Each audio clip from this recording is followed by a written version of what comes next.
Om Namo Bhagavate Vasudevaya. Om Namo Bhagavate Vasudevaya. Om Namo Bhagavate Vasudevaya. Narayanam Namaskrityam Naram Chaiva Narottamam Devim Saraswatim Vyasam Tato Jayamudiraye. He Krishna Karuna Sindhu Dinabandhu Jagatpate Gopesha Gopika Kanta Radha Kanta Namostute Tapta Kanchana Gaurangi Radhe Vrindavaneshwari Vrishabhanu Sute Devi Pranamami Hari Priye Vancha Kalpatarvyasya Kripa Sindhubhya Evacha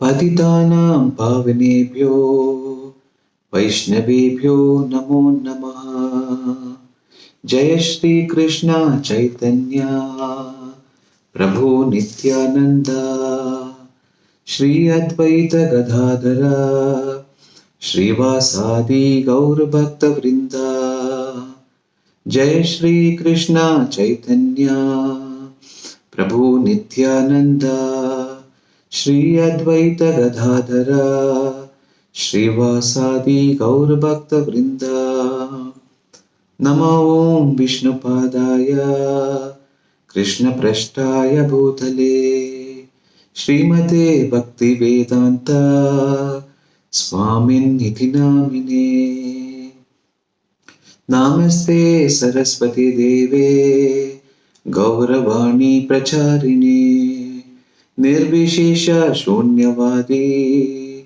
Pashyatadeshatarine Hare Krishna Krishna Krishna Hare Hare Hare Rama,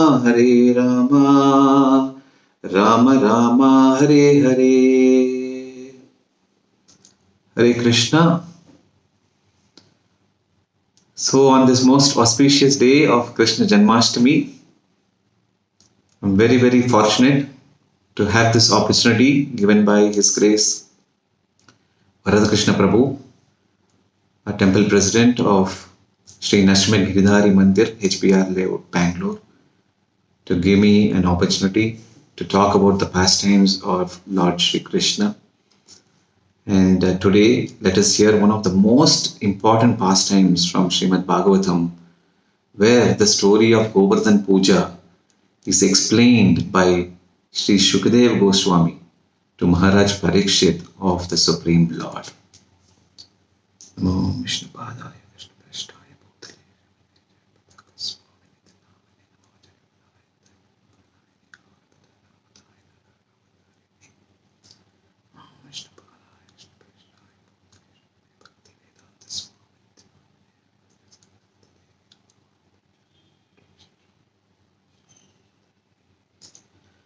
Om Ajnanatimirandasya Jnananjanakshalakhaya Chakshuram Militam Yena Tasmai Shri Gurave Namaha. Hare Krishna, Krishna Krishna, Hare Hare. Hare Rama, Rama Rama, Hare Hare. Okay, welcome everyone. In each and every one of the divine leelas of Lord Sri Krishna, there are most essential messages to be understood in our life. So we go back to Vrindavan, where it is explained Balramji, when he was 8 years old, and his younger brother, the Supreme Lord Sri Krishna, when he was 7 years old, they were wandering through the forests of Vrindavan in an area which was called Yajnasthana. And there they saw Nanda Maharaj, their father, and all of his companions organizing for a very, very, very massive sacrifice. There were all sorts of foodstuffs prepared. There were all sorts of rituals paraphernalia. So Krishna actually approached his father And he inquired, Baba, what are you doing, Baba? I can see you are performing a sacrifice. What are you hoping to achieve or accomplish by this sacrifice? Who is that you are trying to satisfy by this sacrifice? After all, my dear Baba, one who performs rituals but does not understand what the goal of ritual is, why he is performing the different aspects of rituals, and who he is trying to satisfy by the ritual, such a person actually cannot be successful in performing that sacrifice. So here, Lord Sri Krishna is already starting to seed thoughts in Nanda Baba. So he's asking, so please kindly let me know. There should be no secret among the family members. So Nanda Maharaj actually he started beginning to explain that we are performing, worshipping King Indra because the rains that come from the sky are very essential to our livelihood. After all, we are Vaishyas and we are in the cowherd community. And if there are rains, there is grass and grains, and then the cows eat nicely and provide us nice milk, and then the grains grow from the ground. So in this way, there will be prosperity. So this is very ancient tradition that our forefathers have been performing for many generations. So notice that Sri Krishna is actually a Yagneshwara. He is the supreme enjoyer of all sacrifices. Krishna says in Bhagavad Gita that any sacrifice you offer to a devata or a demigod, ultimately it is coming to him. Now this Yagnapati, the lord of all sacrifices, he is revealing the truth of what this performance of various rituals. Nothing should be done simply for the sake of tradition or ritual. I'm sure all of you are aware of that. All over the world, and very much so in India, young people are going away from their religion. So, Krishna was telling Nanda Maharaj that I want to know exactly why you are performing this sacrifice, what this sacrifice is, and who is it for, and what will you accomplish by doing this. So, Nanda Maharaj, after explaining that this was for ritual which is meant for King Indra, Lord Sri Krishna replied by explaining, Oh my dear father, the laws of karma are such that you get the result of whatever you do. As you sow, shall you reap. For every action, there is an equal corresponding reaction. So if you are doing good, you will get good results. What does Indra have to do with this? The gods and the Supreme God, he said, they are all bound to simply fulfill whatever your good or bad activities are meant to reap. So therefore, just do good work. Work is worship. Forget God, forget the gods. He told Nanda Maharaj that instead of doing this Indra Puja, why not worship Govardhana hill? Why not worship Govardhana hill? After all, Indra, he will have to give rain according to your karma. Why waste your money? Why waste your time worshipping him? But actually, Govardhana hill is providing nice fresh water, nice grass. The cows are eating the grasses, giving milk and nice grains. So we should be actually worshipping Govardhana hill. And then he explained how. That all the Brahmanas should chant beautiful mantras in the glorification of the Lord. And all the cows and all the cowherd men and all the cowherd women should circumambulate the hill. And then we should cook mountains and mountains and mountains of bhoga. Whatever we have, we should cook it. We should cook nice rice, dal, halwa, rasgulla, sandesh, gulab jamun, pakora, samosa, everything which can be offered to the Lord. And you can make mountains and mountains and mountains of these. Whatever stock of food we have, just make mountains of them and offer.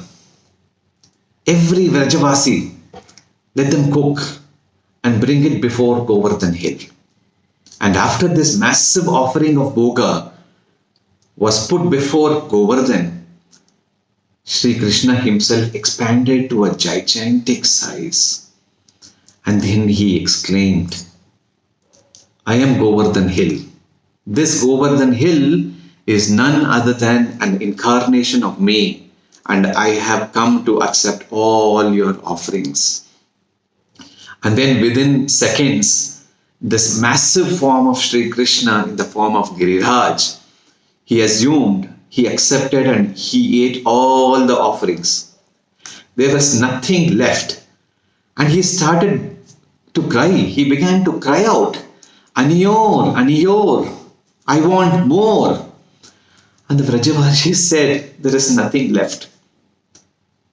Krishna says, Patram pushpam phalam thoyam yume bhaktya prayachati.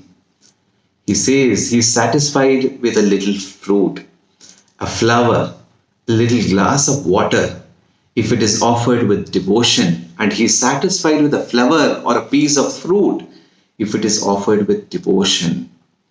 Finally, all the Vrajavasis offered tulasi leaf.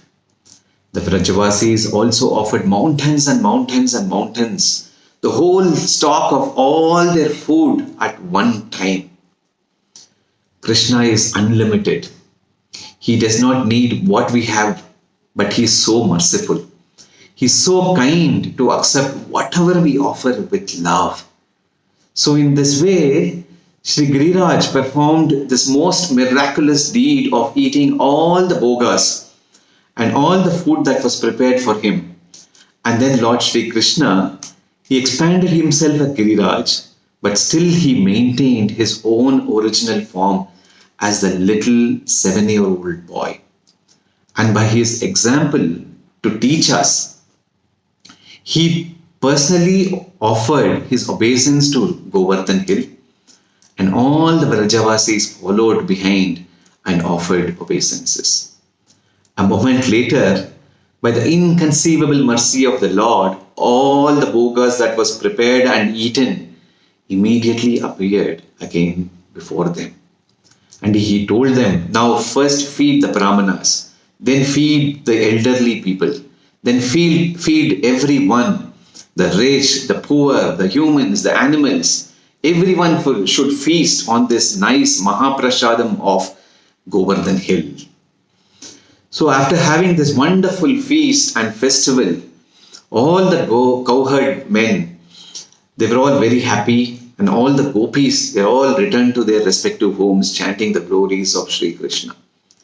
Everyone was ecstatic and happy except one man, except one person. You know how it is? I'm sure you all know who it is. It is King Indra. This is the way this world is, right? To make one person happy, you have to put up another person in distress. You can please some of the people some of the time. But remember, you can't never please all the people all the time. So Indra was very much infuriated. Very much infuriated. But actually, this was Krishna's divine plan, because Indra is his devotee, and Krishna knew that Indra was infatuated with false pride, and therefore he had to smash that pride out of his mercy. You know, when Kunti actually prays that one who has a lot of wealth, who has a great physical strength, beauty and high education, high parentage, such a person is prone to become very, very proud. And that person cannot properly chant the name of the Lord. Pride is the number one enemy of a devotee. And Krishna does not tolerate pride. As soon as there is pride in our heart, Krishna has nothing to do with us. Devotional service is based exclusively on one principle, and that is Yes, humility. To the degree there is humility in our heart, to that degree what we do is pleasing to Krishna. To the degree we think that we are great, we are intelligent, we are beautiful, we are spiritually advanced, we are coming from high family, to that degree whatever we do is useless in the eyes of God. Therefore, a true devotee never considers himself advanced. So in comparison to the Supreme Godhead, a devotee understands that he is utterly insignificant. One time, a devotee said to Srila Prabhupada, Srila Prabhupada, I am the most fallen soul. Then Srila Prabhupada laughed and said, this is another type of false pride. Some are thinking they are most advanced. That is pride. You are thinking you are most fallen. That is another type of pride. The truth is that you are not most in anything. You are simply insignificant. That is your position eternally. Insignificant. When we accept this principle within our heart, then our service gives the ultimate pleasure to the Lord. So King Indra, he had too much of wealth, too much of education, too much power and prestige, and he became infatuated. He was so infatuated that he could not even recognize the Lord of his life standing right in front of him. So he called the Samvartaka clouds, the clouds that are called for devastation of this world.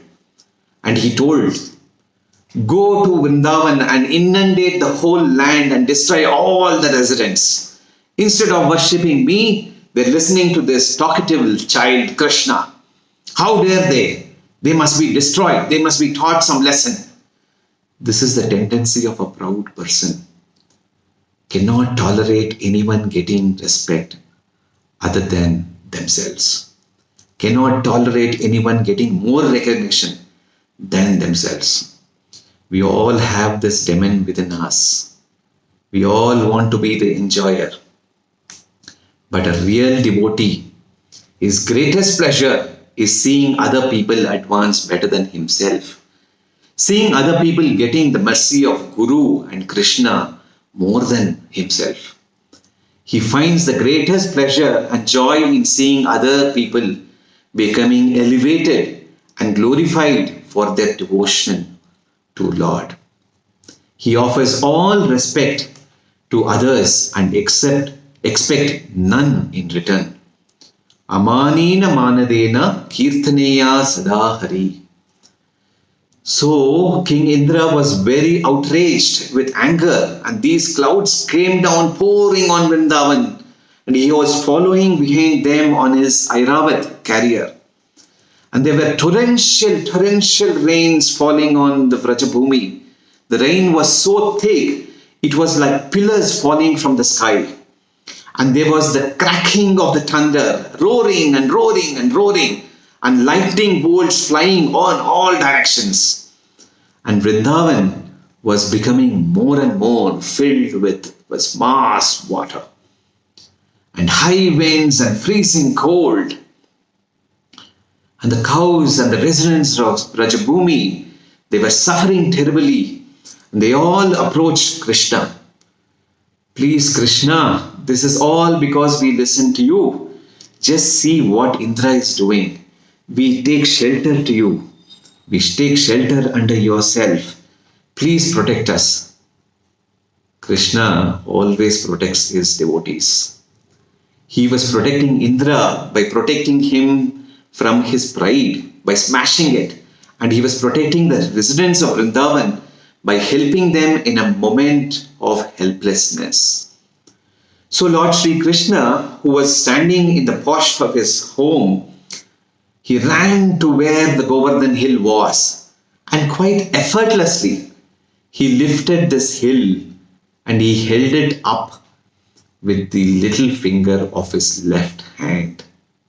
And then he called all of his friends and family members. He said, come and take shelter under the Govardhana hill. So everyone came running towards Govardhan hill and they took shelter under the hill. And as they were standing under the glorious mountain, they were all fixed in looking at the beautiful features of Sri Krishna with such love that for 7 days and 7 nights, neither Krishna nor any of his friends even thought of eating or sleeping. Hunger, thirst, fatigue could not touch them because they were all immersed in this loving reciprocation with one another. After 7 days, one may ask, how is it possible? But technically, the point of view, if all water is coming off Govardhan hill, then it has to come and back from the underneath of the hill. But by Krishna's mystic power, as the rain was hitting the Govardhan hill, it was getting evaporated. So nothing came down the mountain to the ground. And one may also have another question to ask, that when Krishna ran to Govardhan hill, he must have gotten really wet. But as he ran from his home to Govardhan hill, by his divine power, not a single drop of rain actually even touched him. So as Krishna was lifting the Govardhan hill for 7 days and 7 nights, the natural tendency of the Brajavasis is that they love Krishna as a child. So when they are in an emergency situation, they approach him as God and say, please protect us. When everything is going all right, they do not like to think of him as God. They like to think of him as a helpless little child. If I do not feed him, he would die. His friends would play with him and joke with him. So as they were under Govardhan hill and out of danger, they all thinking that Krishna is just a little child. He cannot be lifting this hill. So they all picked up sticks and started putting it under the hill, thinking actually we are doing it. And Krishna was enjoying this wonderful lila and he was smiling. After 7 days, King Indra understood that this is the Supreme God. What an offense I have committed to him. So he told the Samvartaka clouds, go away, stop. And then the clouds dispersed. The rain stopped and it became a very beautiful sunny day. And then Sri Krishna told all his beloved devotees that now that there is no danger, now you all can go back to your home and enjoy. And then they all went out from the Govardhan hill and Krishna effortlessly placed it back on the ground. And then his elders, they began to embrace him and some of them started to kiss him and to engage in all sorts of affectionate expressions of love. And his friends, they began to joke, they began to play with him, they began to hug him. And those who were younger to Krishna, they started touching his feet, taking his blessings. In this way, according to everyone's relationship with Krishna, they all expressed their love and they went back home. Indra was so humiliated. So Krishna went to a secluded place and Indra came to that secluded place. And when he got there, he immediately offered his prostrate obeisances and the golden helmet on his head. He placed it at the lotus feet of Lord Giridhari. And Indra explained that due to his pride, he had even offended his eternal master and my eternal father. This is the nature of pride. It makes you offensive. Remember, you cannot even identify who's a great soul. And if you see a great soul, instead of glorifying him, you become envious of him. Therefore, it is said, pride comes before the fall. Because due to pride, we become envious and offend great souls. This is the utter destruction of our spiritual life. This is the utter destruction of our spiritual life. It is the greatest impediment. So Indra approached Krishna with great humility. My Lord, you are so kind, you are so merciful that you have protected me from this desire for prestige. And Krishna explained to Indra that because he is his devotee, because you are my devotee, this is my love for you. When Krishna shows you his compassion, sometimes he gives you whatever you want. But his supreme compassion is that he takes everything away, everything away. So you helplessly fall on your hands and knees and say, Krishna, I am nothing, please save me. Krishna, I am nothing, please save me. Our pride is like a massive mountain within our heart. But Lord Shri Krishna is Govardhana Dhari. His most wonderful lila is to lift the mountain. So if we surrender to Lord Krishna, if we fall at the lotus feet of Krishna and fall at the lotus feet of his devotees, this is the process by which we can become free from the greatest deadly demon of pride within us. So allow Krishna to lift it out.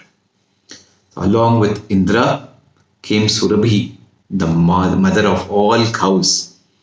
And for the favor that he offered to save all the cow children, she bathed Krishna with her milk, and Indra performed a beautiful abhishekam with the water of Ganges that came from his elephant Airavat. So in this way, there was a glorious, glorious abhishek ceremony of Sri Krishna. And then Indra, taking leave of Sri Krishna, returned to his abode as a very simple and humble devotee. So devotees, we got to be very, very careful. Maya is very strong. We are living in this world. It is called a world where there is constantly the downpour of the miseries of material existence. Dukhalayam ashashvatam.